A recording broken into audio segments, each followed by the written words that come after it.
你出街上，冇再跟住我。脊椎不穩定症可以理解為你嘅脊椎唔再穩定啦。我哋嘅脊椎好似積木咁一格格咁砌埋一齊。如果連接佢哋嘅韌帶或者係你嘅肌肉唔夠力量將佢哋鞏固地砌埋一齊嘅話，佢哋有機會鬆脱前後移動。呢個時候就會出現腰痛或者其他嘅症狀啦。呢一種嘅症狀可以係源於椎間盤退化，又或者受到劇烈嘅撞擊，又或者身體出現其他嘅問題，例如係類風濕性關節炎等等。如果你都有類似嘅症狀，可以嘗試下呢幾種嘅運動，睇下幫唔幫到你。我哋可以第一種運動嘗試下趴喺度嘅時候向後咬直自己嘅身軀，呢一種運動可以幫助你去強化翻鞏固脊椎嘅肌肉，例如係豎擊肌同埋多裂肌，其中以多裂肌最為重要。第二種運動就係 four-point kneeling 啦，呢一種運動可以俾 patient 感受到腰部應有嘅弧度。當佢哋喺向下塌同埋向上拱嘅時候，要尋求到自己邊一個位置嘅脊椎比較唔穩定，去擺翻喺一個適合嘅位置，強化翻呢個位置嘅肌肉。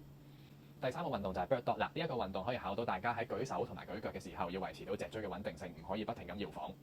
當我哋掌握到趴喺度，又或者係瞓喺度水平嘅運動嘅時候，就可以轉為坐喺度啦。呢個時候我哋會俾地心吸力影響，脊椎會多咗少少壓力。我哋掌握到頭先嘅運動就可以做呢一個動作啦。呢一個 pelvic tilting 嘅動作同樣地可以令大家感受到脊椎本來應該要擺放嘅位置，同埋記得要激活翻你嘅多裂肌，將腰椎擺翻喺比較理想嘅弧度。